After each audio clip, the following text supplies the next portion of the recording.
Hey there, welcome to the Clyde podcast. This is Willow, and I'm so glad to get to hang out with you today and talk about female friendships. Holy cow, I could have interviewed this woman, Danielle Bayard Jackson, for hours. She was full of wisdom and information and encouragement and practical things that we can do to not only repair relationships, better relationships, make new friends, make sure that our friendships last the long haul, so many things. And I know that you long for community and you long for healthy relationships. So I can't wait for you to listen to this conversation.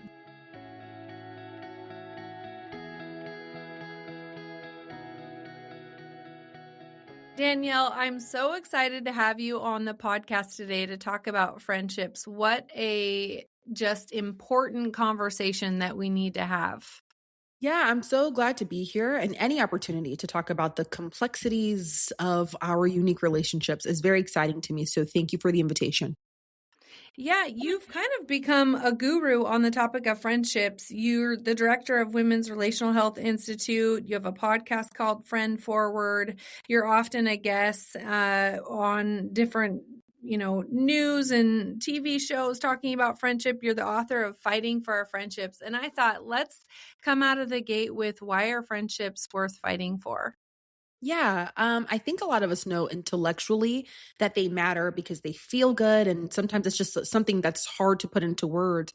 But when it comes from the academic research that supports that, I always say there's just way too much research drawing a direct connection between the quality of your relationships and your physical, mental, and emotional well-being.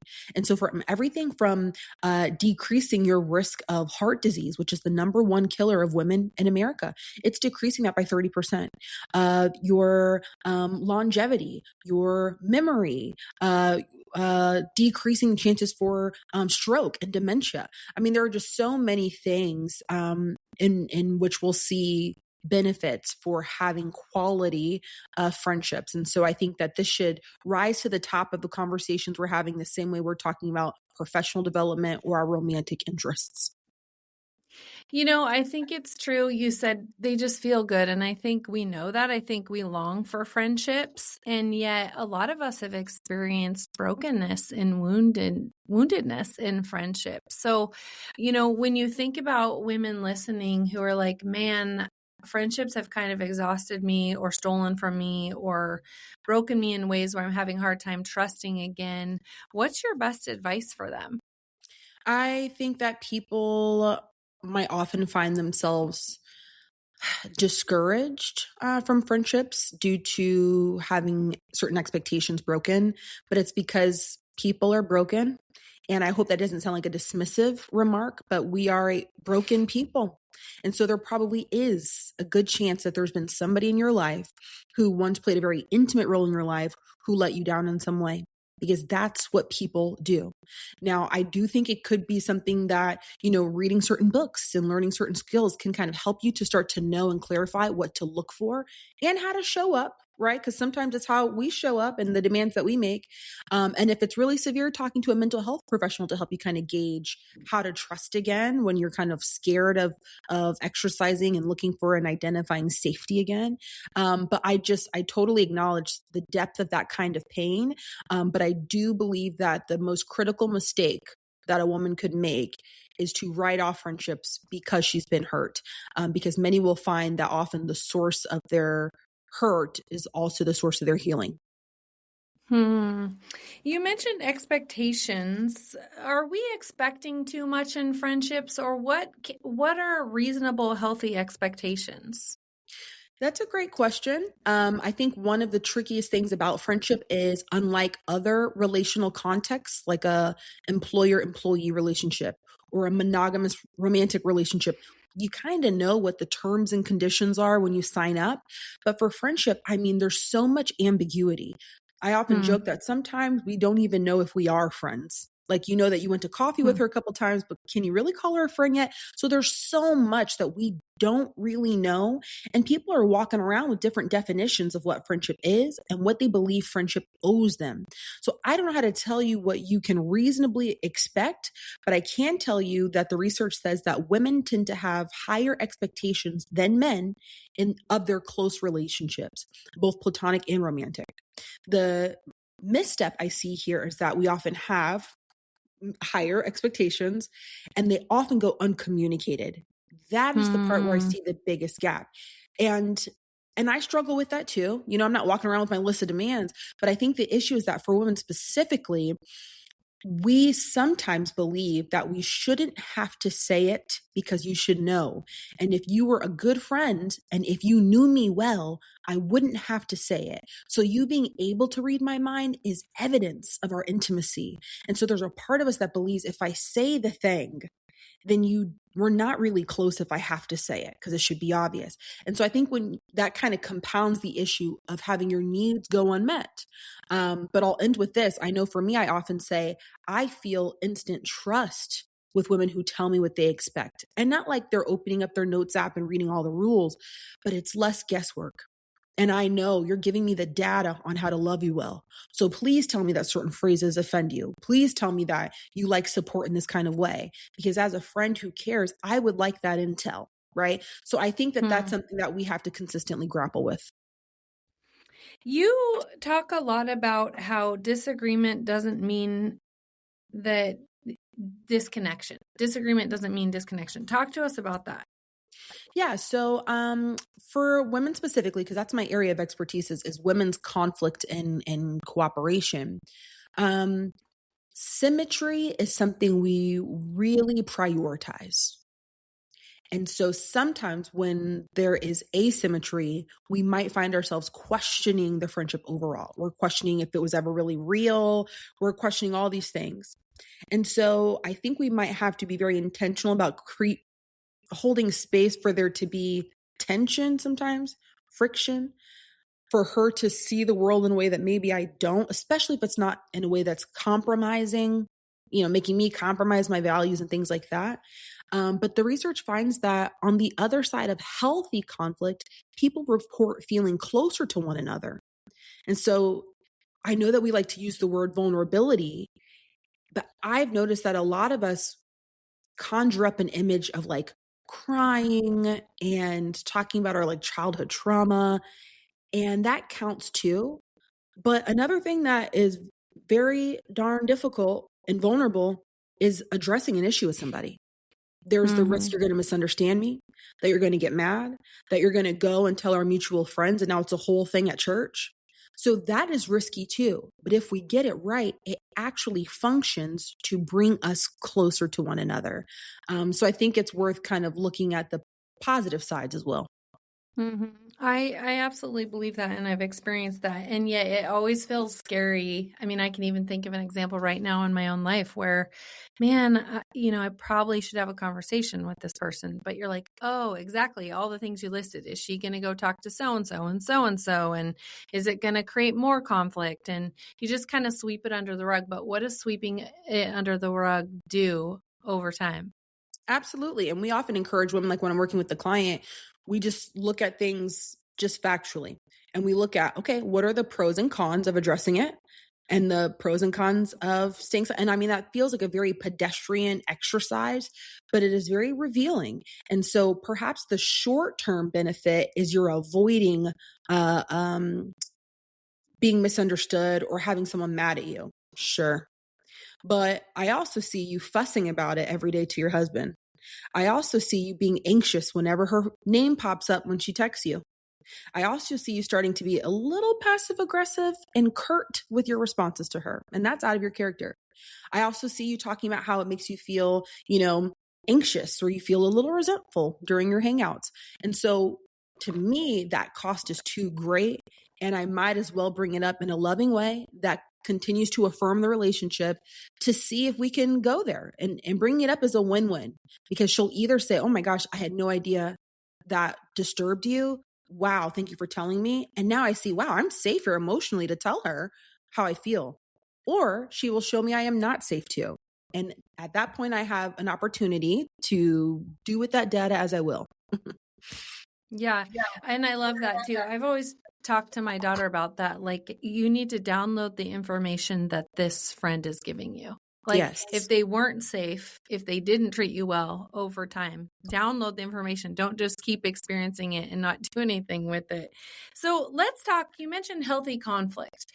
I think a lot of us haven't been coached how to have healthy conflict, nor did we grow up in homes where there was healthy conflict, either homes that ignored conflict or, it was an all out fight fest or whatever. So we don't necessarily have tools in our toolkit to know how to go and have a hard conversation with a friend. What's your top three, definitely top three advice when you go to have healthy conflict with someone? Do this, and top three, don't do this.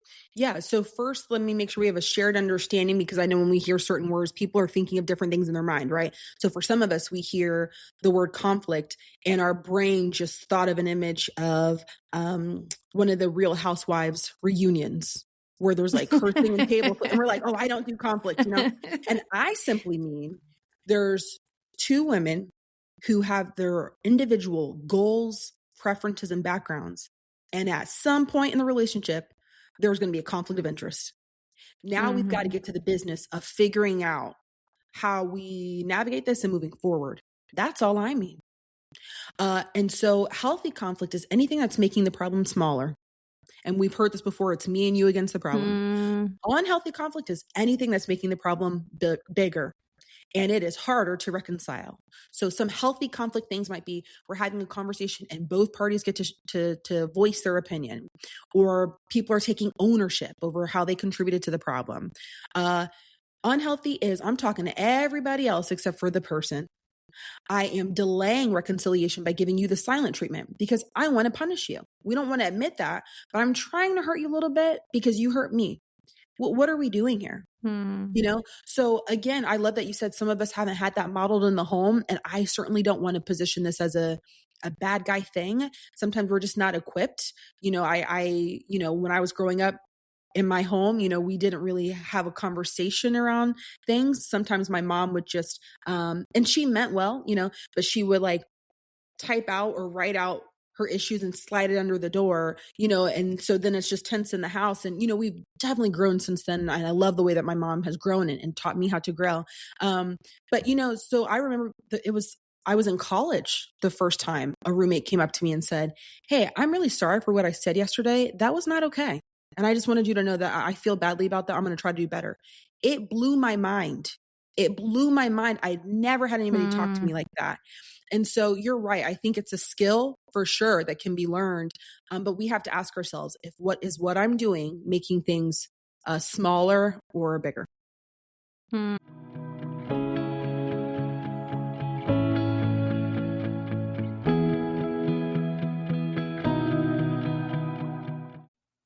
Hey there, I want to tell you about my new book, Collide: Running into Healing When Life Hands You Hurt. And life does hand us hurt. And if we don't get healing for that hurt, our pain starts to come out sideways. And that's what we see when we're having sleepless nights and anxiety and insecurity, walking into parties and friendship breakups and all of these things. And so I want to invite you to say yes to God's healing in your life so that you can not only live the life you are made to live, but you can bring healing to other people who are hurt. So grab a copy of my new book anywhere you buy books, Amazon, Barnes & Noble, wherever. Let's collide. I love that. That's so measurable to me. Like it just makes sense. What are the most common causes to friendship breakups? Well, there are many. First, I want to say a lot of friendships dissolve, and it's due to no fault of one person or the other. There wasn't an egregious betrayal and this huge blow up. A lot of friendships end because your circumstances changed and you were work friends and you stopped working there and you saw her less and she doesn't live close. So a lot of friendships end that way.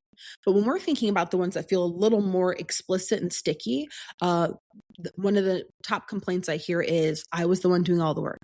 It's always me initiating. Oh my gosh. I get that all the time. And for women, there are three things that I have identified as the root of our conflicts to just really simplify it. And I call this the three affinities of female friendship. So the three things that we tend to prioritize in our relationships, according to the research, is symmetry, secrecy, and support. As soon as you feel like one of those things is missing or imbalanced, there's probably going to be an issue. I'm not saying that this spells the end of the friendship, but I'm certainly saying that it's an indicator that it's time to recalibrate. So symmetry is when we feel like we have a lot in common and we are peers, we are equals. So some examples of friction might be when she starts to get a little judgmental of my parenting. And she's made a couple comments because that shows she's positioning herself as higher than me. And we're supposed to be peers here on the same level, whereas men can tolerate some hierarchies in their social circles. But we like to have egalitarianism. So feeling similar is very important. Then support. Well, the research tells us that emotional support is the number one thing women look for. But what's the issue? We mentioned this earlier. I'm not going to communicate my expectations because you should know. And I also don't want to be perceived as being demanding or difficult. So I'm just going to try to give you signals, right? That's a big one. And finally, secrecy. And this doesn't refer to literal secrets, but the essence of that. So we do like feeling like we're in this exclusive vault. It's just me and you. And in the vault, we engage in mutual self-disclosure. I share, you share. And you know how I know that that's real? Because how many times have you been discouraged because you feel like you're the only one sharing in the vault? She's not contributing equally. Or when she takes what you shared outside of the vault. Or if she's telling somebody else about her pregnancy or health scare or divorce instead of you. She's allowed to, but you're going to feel a little pinch and you're going to question your closeness and you're going to question whether or not she trusts you. And so whenever one of these three things I found is disrupted, that is the root of a lot of our conflict between women. When we start to see some of these things sneaking up in a relationship, what should we do? This is the old tried and true, but talking about it really helps. And also regulating yourself. And again, I know that's like a buzzword of self-regulate, but when I read a popular study about regulation, it said that it comprises two things. One is how you perceive a situation. And the second is how you respond. And this is where it's outside of my scope, and maybe a mental health professional can help in better ways. But you really got to attack that perceive part. Because there's a lot of us, due to some childhood stuff, maybe we perceive everything as an attack. We perceive everything as a dig. We perceive everything as shade. If everything is a slight, or they were rejecting me or leaving me out, that is going to color all of my relationships. I'm just going to speak very frankly here. Okay. And then how I respond. Do I respond with silent treatment, flipping out a little bit, making little passive aggressive remarks? So that is really helpful, and having conversations are helpful, because I've once heard it said that friendships are the most ambiguous relationship you'll ever have. So one of our priorities in these relationships should be to reduce the ambiguity as much as possible. You don't know what she meant by that text? Ask. You don't know why these girls have gone to coffee without you for the fourth time, even though you're in the group chat as well? Ask. And I know for some that feels really cringy. But to even say hey, I know, I saw that you guys went to XYZ Cafe last week. I've been dying to go there. I would love to join you next time, unless it's more of kind of like an exclusive thing. You let me know. But at least I can say, I let them know, and they can say, oh my God, we didn't even think you'd be into it. You said you hated coffee. That makes sense. Okay. You're right. But I need to reduce ambiguity as much as possible. Can we talk, Danielle, a little bit? I am releasing a book this year called Collide, and talking about these wounds that we have, and our wounds collide with other wounded people, and we can often create more woundedness, more brokenness, rather than more healing. But the more healing we get when we collide with people, we can bring healing. And so I have a chapter in here about a friendship breakup, and exactly what you're talking about, where I brought in a belief about myself that tainted the entire experience. And I'm sure she brought some stuff to the table too. But what's your advice for those of us who maybe aren't recognizing what we're bringing into these collisions that happen with friendships? That's a great question. I think one thing that could be helpful from a faith-based perspective is sometimes during prayer or reading is that's prayer worthy, because I've heard a lot of people who feel like friendship is not a prayer worthy thing. It should be something that just happens naturally. Hmm. But it is prayer worthy to say to the Lord, Lord, can you reveal to me areas where I need to grow? Can you show me my blind spots? Can you bring people into my life who help to reveal to me my sensitivities and complexes?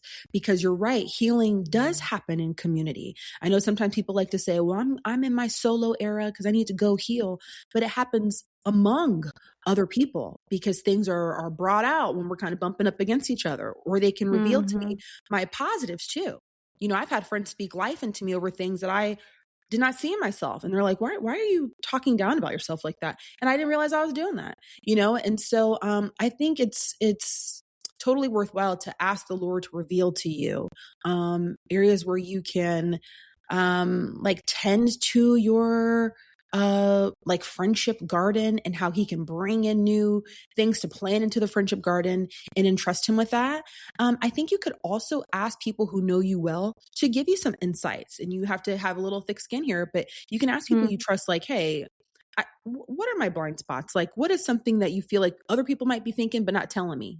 That's something I'd be comfortable asking my husband, but you can ask the people in relationship with you what you can do better, or what's something that they would want to say to you, but feel like they couldn't because you're going to be overly sensitive. So there are tangible things we can do to start to learn more about ourselves, and by extension, improve our relationships. I love that. And I totally agree. I'm curious, when is it okay to let go of a friendship, Mm, to stop fighting for yeah. it? So there are so many signs. I know I often joke that we all like our checklists. I know I do too, so that I can like look at my list and be like, oh, she's got 8 out of 10. You got to go, girl. But a couple ones that I think are pretty unequivocal. One is look at the reasons you're staying. I know a lot of women will stay because they're like, well, we've been friends 20 years. And even though she's constantly putting me down and kind of sabotaging my successes, I mean, I know her 20 years. I think that's something worth looking at. I think that's interesting. Any Hmm. relationship where you feel like there are going to be consequences for showing up authentically, whether that's with certain positions that you have that might not be popular, or preferences that you have, you've been diluting them, silencing them because you feel like there are going to be consequences here. I think that's something worth looking at. And then anything where there's a lack of trust involved, because I think we'd all agree that's fundamental. And for me personally, it is too much mental labor. It really is, to measure my words and to think through like what I'm going to share and what I'm not, because I don't know if she's going to, we're doing too much. So anything where I feel like I cannot trust this person, Hmm. maybe it's not a cutoff, but maybe it's, I need to rethink the degree to which I'm integrating this person into my life. So maybe we only see each other on Sundays, and I'm civil, or maybe we see each other in group settings and the conversation is superficial, but I'm going to show up differently because there's a lack of trust here. I think those are a couple unequivocal signs that it might be time to turn your attention and resources toward other relationships. Hmm. I am curious, and maybe it's because I'm in my early 50s now, but I have never been here before. And so it's much different. The friendships are much different than maybe in my 20s, where I have relationships with women I've journeyed with over the long haul. So, like, Mm-hmm. we met before kids, we've done the parenting thing, now the empty nester thing, or they've gone through divorce or career change or moved to another city. Like, the long haul relationships, what do you have to be prepared for? Because it just seems like the seasons a woman specifically, even more than a man, goes through shifts so much. And how do those shifting seasons and life changes impact friendship? And how can we almost expect it instead of be surprised by how it might impact our friendship with someone? That's a terrific question. I recently read a book about this, written by a male, and he was arguing that women experience more changes than men because of our environment, and generationally he's saying like just women working outside of the workplace, and now we're balancing home life and work life, just so many things that have changed. And then biologically in our bodies things are happening which affect how I show up, if I'm irritable and things like that. Oh yeah. You know what I mean? You're like, girl, this is just hormones. And so there are so many things that fluctuate, and you're right. It can be really tough holding on to friendships. And again, I think intellectually we know that friendships change. We all say that. We say that to our kids, you know, but when it happens, man, is that hard. During these transitions, I think there are a couple things that can help us salvage or rather preserve the relationship. The first is creativity, which sounds really simple, but I recently talked to a creative health scientist who was saying that creativity is simply asking, what if? And then doing what is necessary to bring that idea into the material world. And for a lot of us, we've been doing the same thing for 10 years, whether socially, how we hang out, what we talk about. And now things have shifted and that's not working anymore. So we'll go straight to like, man, well, I guess this friendship's over. I mean, it's not like it used to be. Instead of, okay, we've never been here before as friends. What could it look like to have like Thursday afternoon hangouts instead of Saturday late night hangouts? What could it look like to, so being experimental with what it could look like instead of using the default you've been using for 10 years. This new season might require you to do something new. I recently posted about how, you know, my kids are 7 and 4, and I feel like I work a second shift because while others are winding down at 4 p.m., I'm gearing up for second shift. I can't do the phone and texting in the evenings. I'm not saying I ignore it, but I've had to let friends know I'm tapped out and I'm with 2 kids trying to regulate their emotions for 5 hours a day. And so that affects my friendships, the energy I bring, what I can remember, and I've had to communicate that to them. So we've had to be creative around how we can connect because the relationship's important to us. And then the second thing I would say is courage. So these are the 3 C's: creativity, courage. There might be certain needs you have, and it feels risky to say, hey, I need help with this, or I need your understanding with this because my life is looking different now. And to say that. And then the third C is just communicating. What do you need? What are some new things you want to try? Instead of assuming, well, you know, this is her life now. I guess she's got no time for me. You know, she got remarried and haven't seen her. So I guess that's what it is. No, have a conversation. Hey, I miss you. I love that you're booed up right now. Love that for you. But I miss our girls' nights. Can we see each other like every first Friday? That's what I'm doing instead of, yeah, well, I don't hear from her. So there goes that 20-year relationship.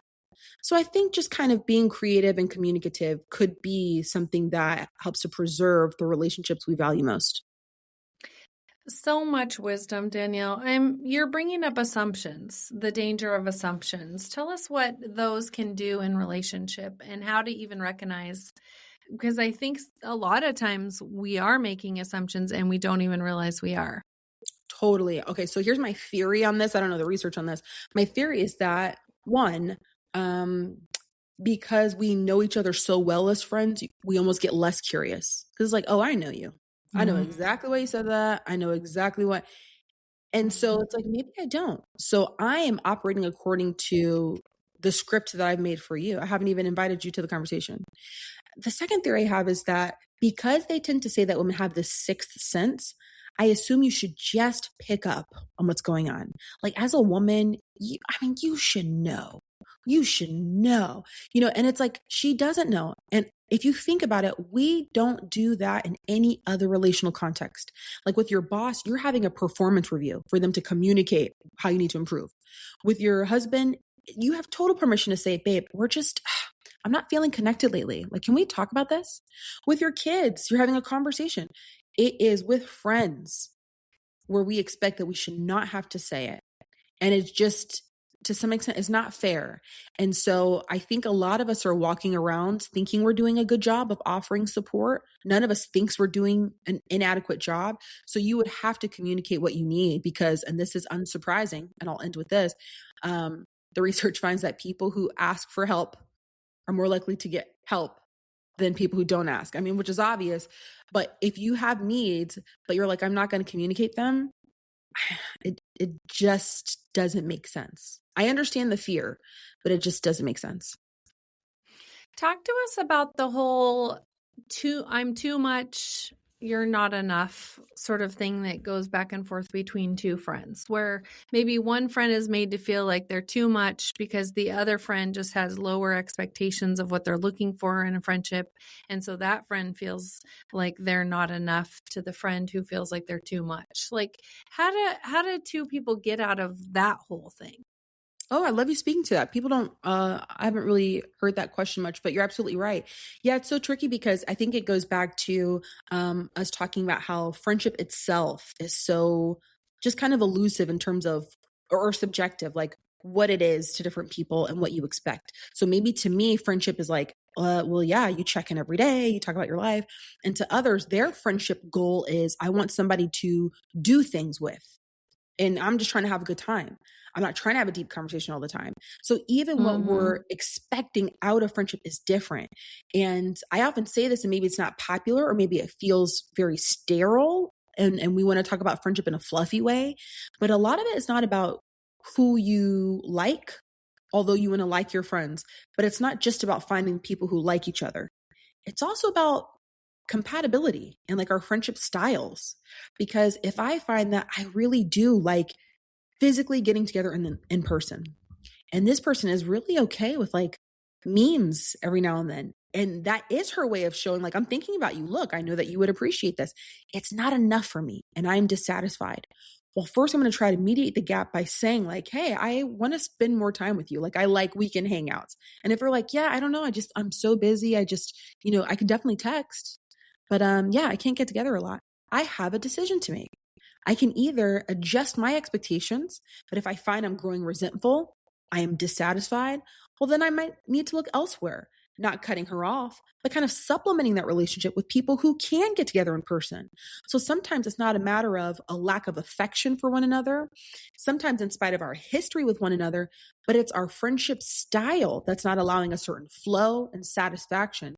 And we do kind of have to look at that.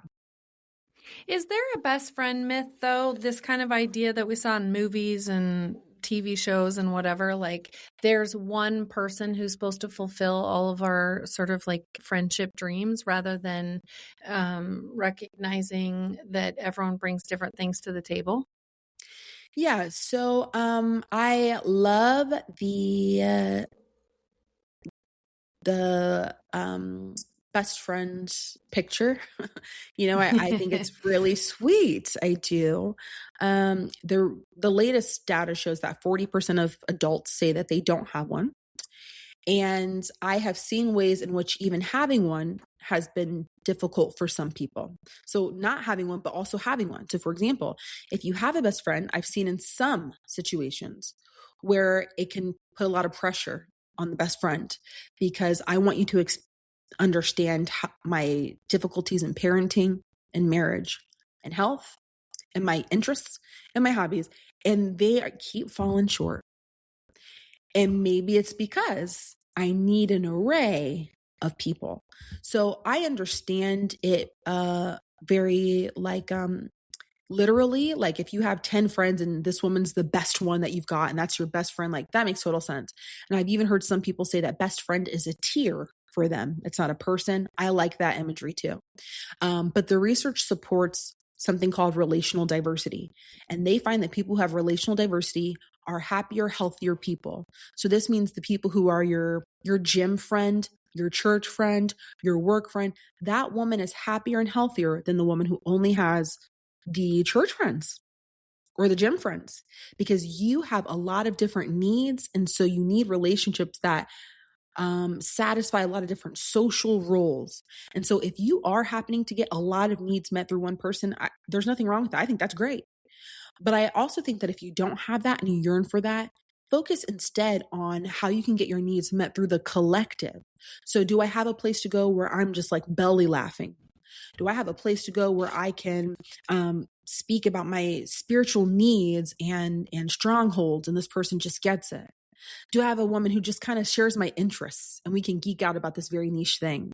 If I'm getting that from the collective, I might find that it's satisfying. If I'm lacking intimacy and that's what I'm craving, then I need to get to the business of figuring out how to move some of these acquaintances to another layer of depth. But in terms of getting all the needs from one person, I think it's beautiful when some women have that, but I also don't think a woman is behind if she doesn't. So, for women listening who are just feeling this great sense that they need to begin to develop some new friendships, what's your best advice for them? To prioritize connection over friendship. And as a person who studies friendship, that might sound odd coming from me, but I've noticed that when people are so focused on friend making, it's like this capital G goal that they're carrying. So every person they meet, they're kind of secretly auditioning. And if we don't click right away, you're like, oh, I don't know. She's not as into Grey's Anatomy as I am. So like, I can't click with a person who doesn't get it, so whatever it is. And then we feel disappointed and we go and try with the next person and disappointed. Instead, I think if you can prioritize connection, so social interactions and plugging in and conversations with people and saying that's going to be top of mind for me, because a woman who prioritizes that, friendship is a natural byproduct of that. So the main thing I would say for a woman trying to make friends is to first look at something called the 5-3-1 framework. And this was developed by social scientist Casley Killam. And she found that socially healthy people who are living long and they're happy, they have these habits in their social life. 5 stands for 5 different kinds of people you're interacting with every week. So that goes to that relational diversity piece we talked about. So maybe my husband, my neighbors, my church friends, the PTA, like 5 different groups a week. 3 is you're maintaining 3 close friendships at any given time. And the 1 stands for 1 hour of social connection a day. I like to have women start there. Look at your 5-3-1. How's that going? And that helps to offer direction for how you might move your feet to start forming friendships. Danielle, you have so much wisdom in this area, and I'm so grateful that God is using you in the world to increase the connectivity in our lives and the health in our friendships. I appreciate you so much. And I know there's women who are going to want to get a hold of your book, your podcast, all the things. How can they do that? Yeah, everything lives at betterfemalefriendships.com. And the main goal there is just to help women feel more satisfied in their female friendships. And I know that looks different for everyone, but we are here to be a resource, and we really prioritize making the data feel really accessible, because I believe that, and I don't get to speak about my faith often, but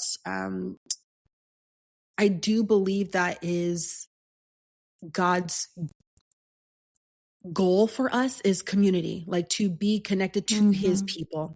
And it is deeply disheartening for me to see so much content from people talking about how they've tried and it didn't go well, so they're going to be alone, how they don't need others, how all they need is the Lord, they don't need anybody else. And that is a lie.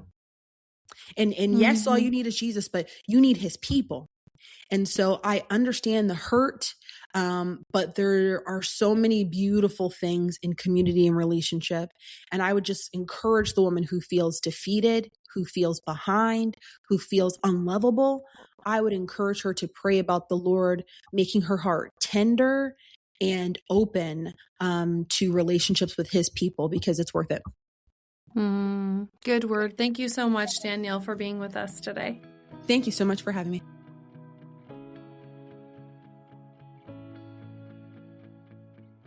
Friend, I hope you loved that interview and that some of the things that Danielle shared you put in your back pocket and take that wisdom and live into it in your relationships. And in fact, if you think of a friend who could be blessed by this conversation, you could simply share it with her and tell her you're grateful for your friendship with her. And this conversation will grow her and her life and encourage her as well. So that simple share would be amazing. I hope you keep colliding, and we'll catch you next week.